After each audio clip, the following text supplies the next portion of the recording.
Урматтуу урматтуу депутаттар, касиеттүү Кыргыз мамлекетинин атын, даңкын биздин спорт жана маданият тармагы чыгарат.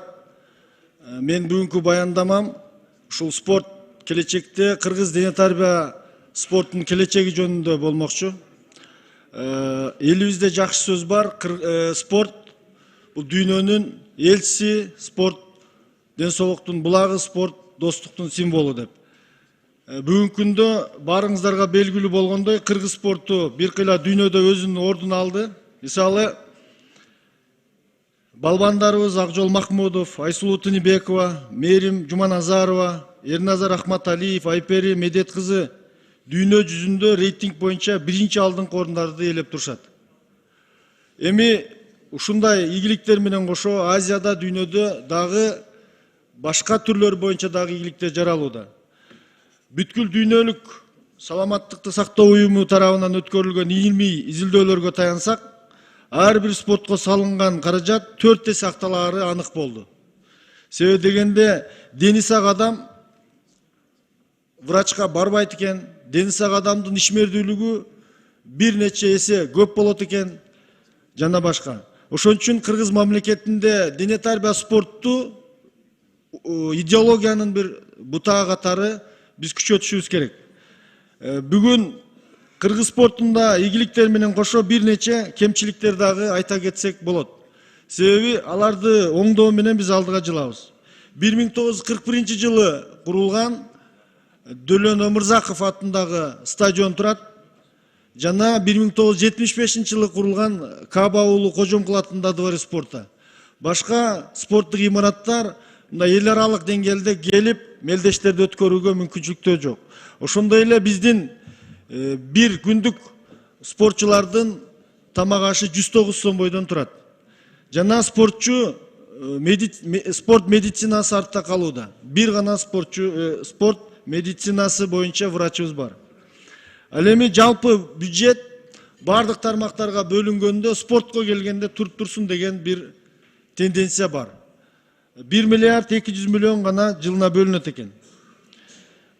Коңшу мамлекеттерге салыштырмалуу бул ондогон эсе аркада. Бүгүнкү күндө бир жакшы жаңылык болуп атат. Ысык көлдө Жети Өгүз районунда Тамга деген айыл бар. Ушул айылда олимпиадалык база курулуш боюнча чоң демилге башталды.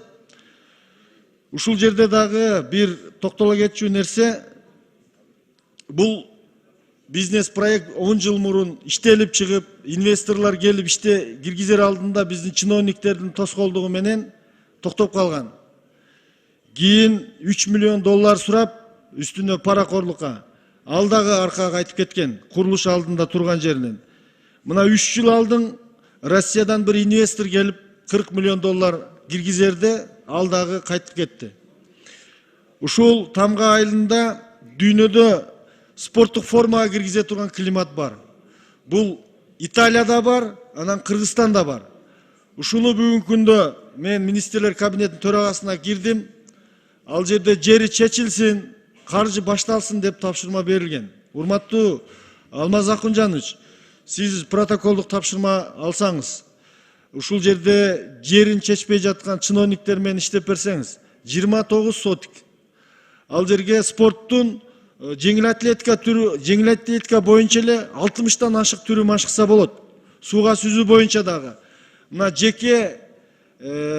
жекеме-жеке чыгуу боюнча дагы, бокс, дзюдо, самбо түрлөр боюнча ал жерде машыкса болот. Биз эмнеге жетишебиз? Биринчиден бул долбоор эл аралык олимпиадалык НОК. Эл аралык олимпиадалык комитети колдойт жана каржылоого даярдыгын билдиришүүдө. Европа мамлекеттеринен, Орта Азия, дүйнө мамлекеттеринен келип, сборный командалар сбор өткөргөнгө даярдыктарын көрүшүүдө. Эгер база бүтөрү менен. Экинчи биз жетишкендигибиз, ал жерде 1,5 миңге жакын спортчу жыл бою сбор өткөрөт. Эт, сүт, картошка, алма, бүт мөмө жемиштерди ошол жергиликтүү тургундардан алышат. 3 мал ысык тамак ошол базада болот. Ал жерде биздин жергиликтүү элге да жакшы, иш менен камсыз болушат. Үчүнчүдөн мамлекетибиздин эл аралык имиджи өсөт. Себеби дегенде ал жерге түшкөн база олимпиадалык база 3 жылда өзүн актап, 3 жылда өзүн актайт экен. Ошол себептен мына бүгүн биздин балбандарыбыз мамлекеттин туусун көтөрүп, даңкын чыгарып, бүт дүйнөгө мына мамлекетибизди даңазалап атат. Дүйнөлүк эле эмес, 200 мамлекет катышкан олимпиадада дагы биздин балбандарыбыз ордун көрсөттү. Мына Канибек Осмонович баштаган олимпиада чемпиондору, мына эл аралык спорт чеберлери, эмгек сиңирген машыктыруучулардын бардыгы бүгүнкү күндө ушул базанын бүтүшүнө аябай кызыктар. Сөзүмдүн акырында урматтуу депутаттар, мына арабызда отурган спорт чеберлери бар, дүйнө чемпиондору бар.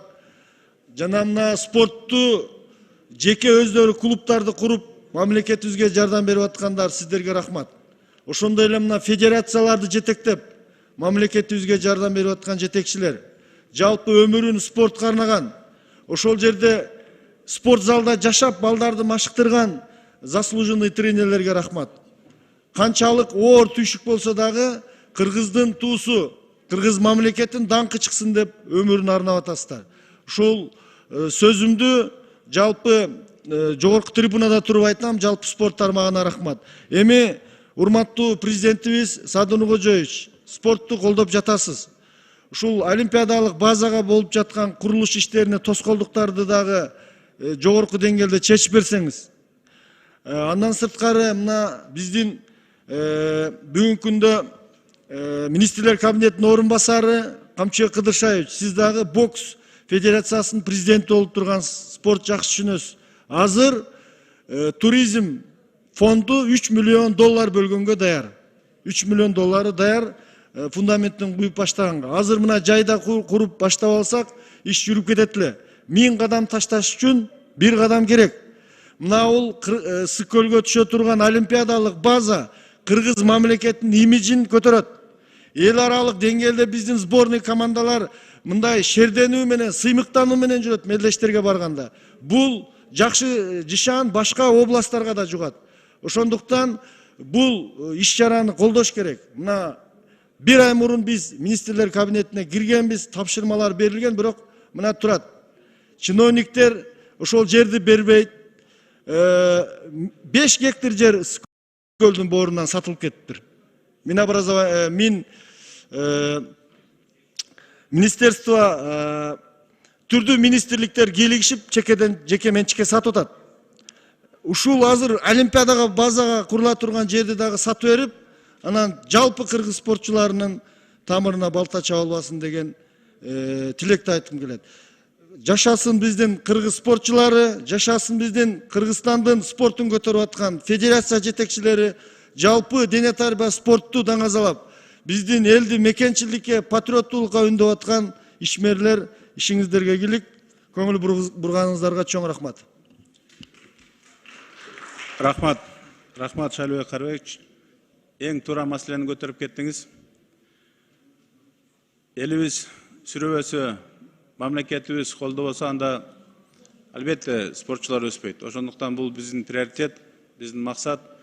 Биз сыймыктанабыз биздин ушундай спортчуларыбыз менен. Албетте аларды колдоп, кубаттап көтөрмөлөш ар бирибиздин ыйык милдетибиз. Анткени Кыргызстандын желегин желбирете тарткан ошол биздин азаматтар. Шайлыбек Карыбековичтин бул жерде айткан маселелер боюнча атайын тапшырмалар берсин, тиешелүү. Жана Алмаз Акунжанович бул багытка тыкыр көңүлүңөрдү бургула. Биз дайым колдоп кубаттауга даярбыз.